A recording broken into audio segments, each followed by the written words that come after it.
Hey guys, Monochrome here. Welcome back to my channel. If you're new here, welcome. Genuinely good to have you.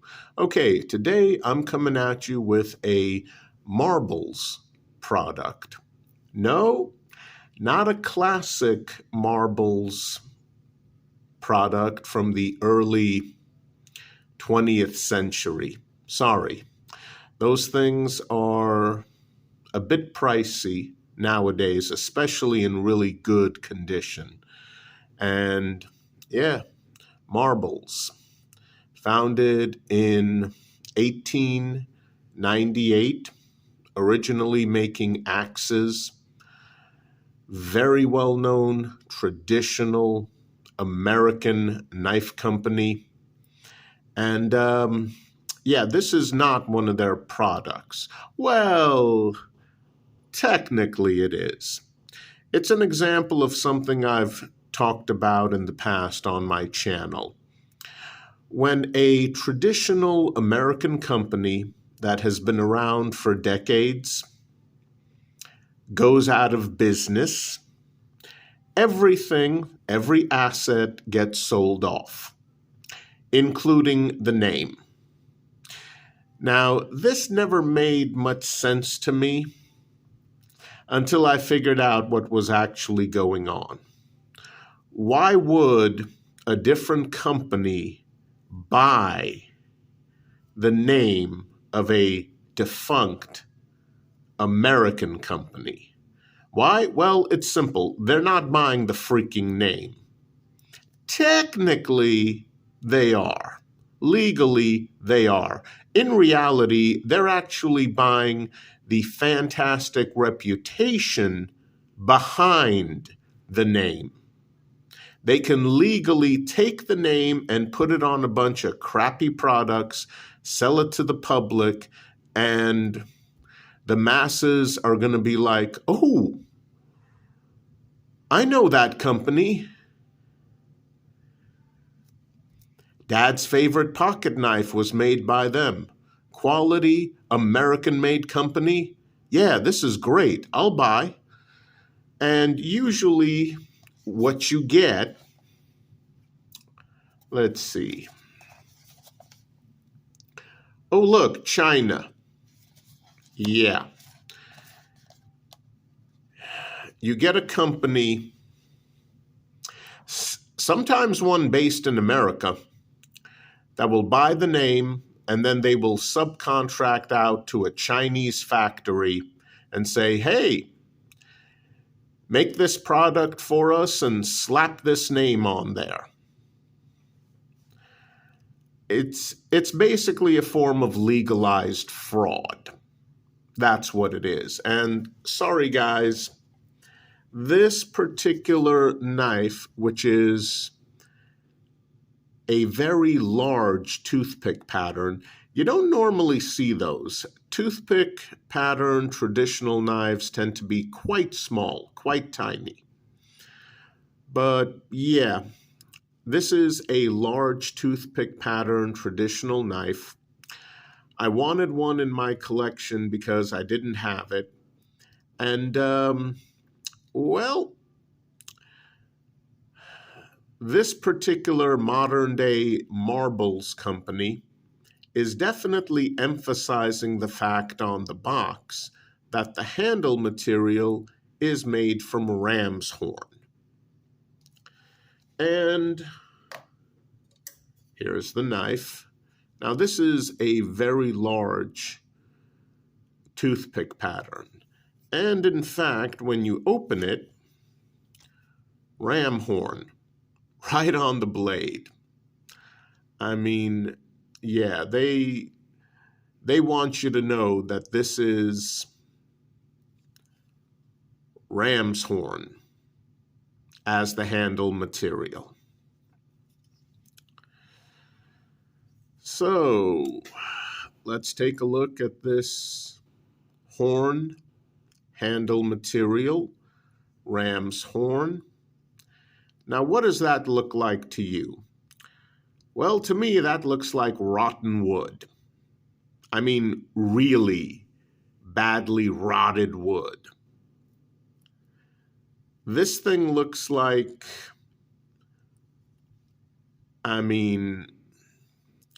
this handle material looks as though you should be wearing protective gloves. And even then, not touching it. This is just ugly. It is hideous. It looks like genuinely rotted out wood. And in fact, it even feels like it. Oh my goodness, it feels like it. Now, generally speaking, I am a fan of horn being used as a handle material. And just to emphasize this, because there are going to be individuals who will misunderstand, normally when a knife is made from horn, doesn't matter which animal it is, it's usually because the animal naturally shed its old horns and then grew new ones. It's not as though an animal is automatically killed and, hey, let's harvest the horns and make knives out of it. No. Deer antlers in particular, okay, yeah, they're called antlers. Those are horns. Deer shed their antlers / horns naturally.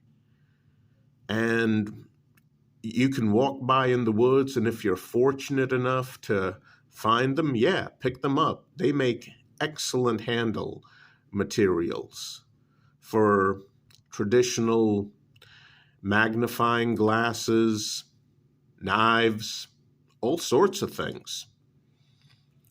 It's not as though the deer is killed and its antlers or horns are harvested. No. But yeah, oh my goodness, this thing looks like rotted wood, feels like rotted wood. And right here especially, they did not do a good job of polishing that. I'm actually probably gonna have to take a file to this section right here. I think that might even be a hairline crack. Can you guys see that? Yeah, it's a hairline crack. I can see it. Wonderful. Now, normally traditional knives, even nowadays, traditional patterns made from horn tend to command surprisingly high prices. Although honestly, when you guys check out the description box below when this video is over, you might be surprised as to what ram's horn goes for. You might be surprised at the price of this thing. I'm just going to say that. Overall, yeah, I did technically get what I wanted, which was a traditional pattern, very large toothpick, slip joint knife. As you can see, it has bolsters, it has a shield that says marbles, it has pins, and it has a traditional slip joint mechanism. Yeah. The problem? Check this out. Oh yeah, I am barely applying any pressure at all on the spine of that blade, and it is moving.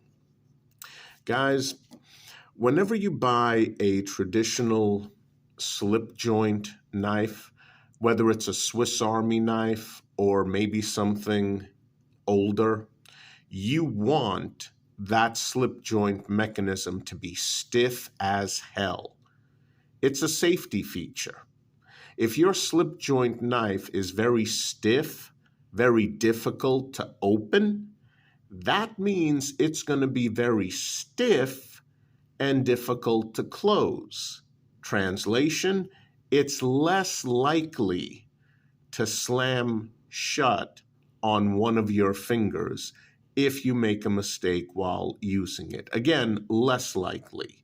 With a slip joint, there's no guarantees, but the stiffer and harder it is to open, the stiffer and harder it's going to be to close. So you want that measure of safety just in case you make a mistake with a traditional slip joint mechanism. This one, oh no, it closes far, far too easily.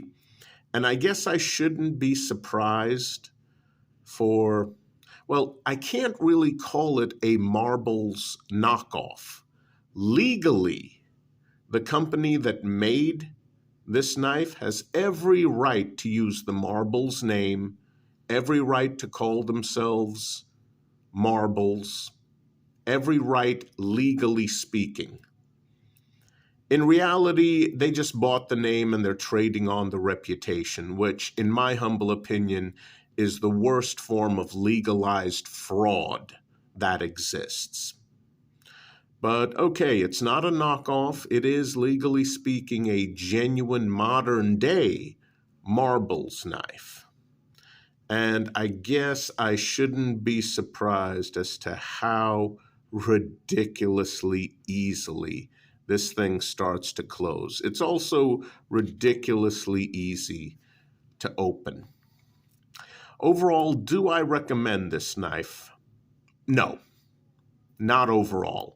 Under one specific circumstance, if you're a collector of traditional pattern pocket knives and you don't have a large toothpick model in your collection and you don't have a ram's horn model in your collection and you're looking to round out your collection a bit, under that one specific circumstance, yes.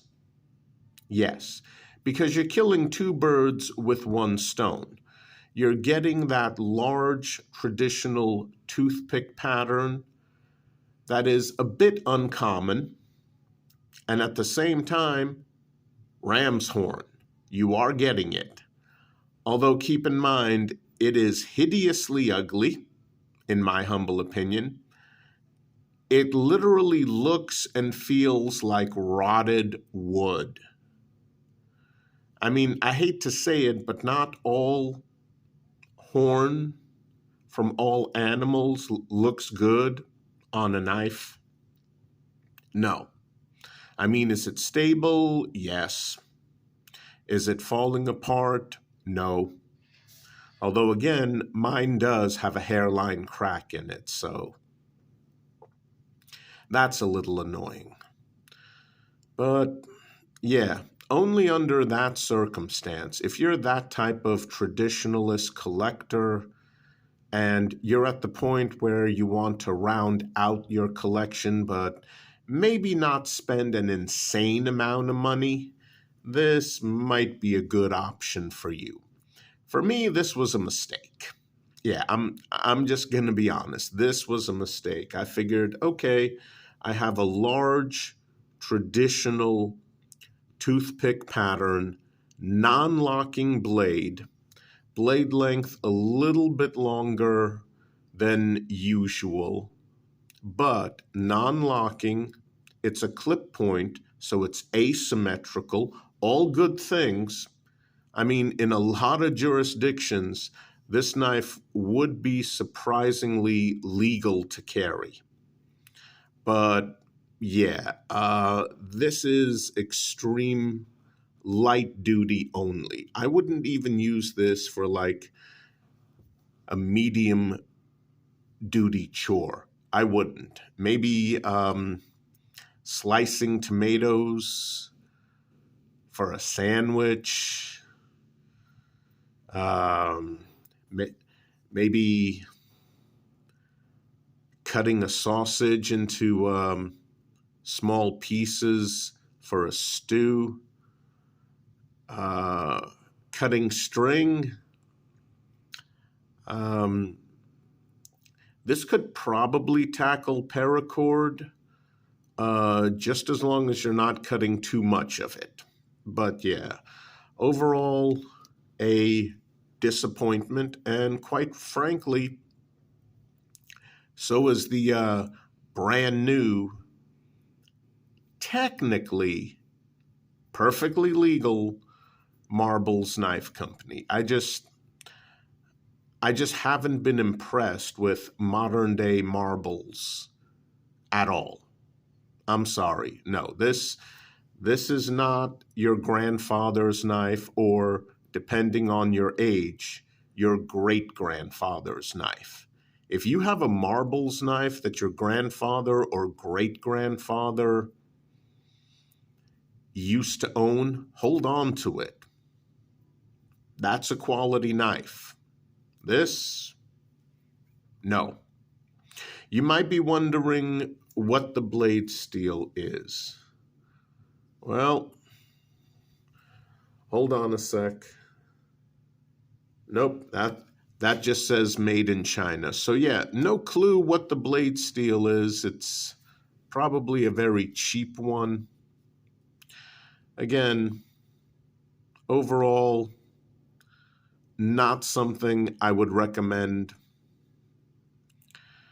Yeah, this was a mistake, I'll be honest. But at least I had an opportunity to toss it up on my channel so you guys could see what not to buy.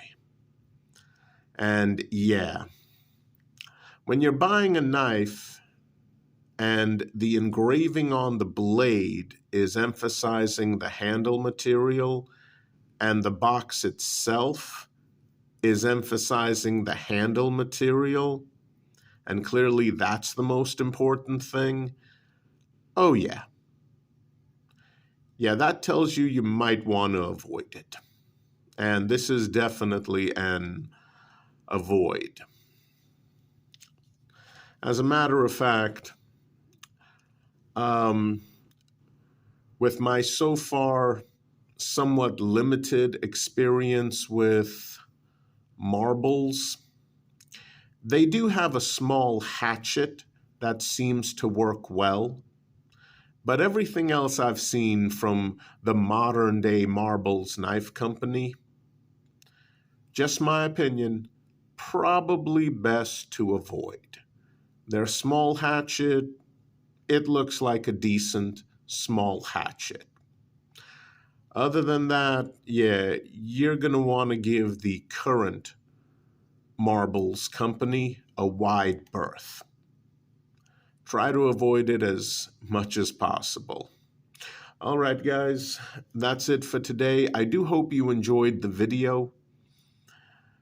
Please stay safe out there. Unfortunately, it's still dangerous. There are a lot of people who want to pretend it's not. Well, sorry, guys, I'm a little too freaking old to play pretend. I'm not a child.